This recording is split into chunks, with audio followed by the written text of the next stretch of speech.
ரூபாய். யார் யார் கேட்கணுமோ கேட்கிறவங்க தயவு செய்து எழுதி நின்று கேளுங்க.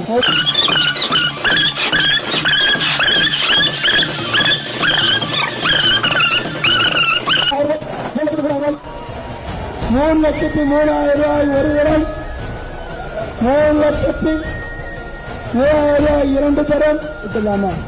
3,03,000. அட பாத்தீங்களா, 3,03,000 ரூபாய். ஐயோ, பேருக்கு சாப்பாடு போடலாம், இவ்வளோ என்னென்ன வாங்கலாம். ஒரு தேங்காய் ஜஸ்ட் ஒரு தேங்காய் ஒரு 3,03,000 ரூபாய் எவன்டா வாங்குவாங்க?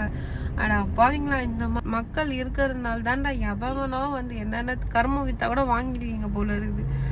சரி, சாமி நம்பிக்கை இருக்கலாம், ஆனா மூட நம்பிக்கை இருக்க கூடாதுடா. 3,03,000 ரூபாய் கொடுத்து ஒரு தேங்காய் வாங்கின அந்த அதிர்ஷ்டசாலி யாருன்னு தெரியலையே.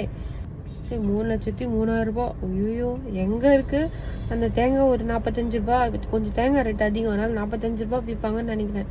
45 ரூபாய் எங்க இருக்கு? 3,03,000 ரூபாய் எங்க இருக்கு? ஐயோ, இவ்வளோ முட்டாளாவா இருப்பாங்க நாட்டுல? அதுவும் சாமி கிட்ட பாதத்துல இருந்துதான். ஏன் நீ வாங்கிட்டு போயிட்டு தேங்காய் வாங்கிட்டு போயிட்டு இந்த மாதிரி மஞ்சள்லாம் பூசி பூஜை ரூம்ல வச்சுக்கோ. அந்த தேங்காய் வாங்கிட்டு என்ன பண்ணுவாங்க? ஒண்ணுமே பண்ண முடியாது. அது கொஞ்ச நாள் போயிடுச்சுன்னா கெட்டு போயிடும், நாத்து அடிக்க ஆரம்பிச்சிடும், இந்த மாதிரி நடக்குமே. அதை வச்சு என்ன பண்ணுவாங்க? ஒரு வேளை அது சாப்பிட்டா பவர் ஏதாவது கிடைக்குமோ? அவனுக்கு தான் முட்டாள். நான் அப்படி கிடையாது.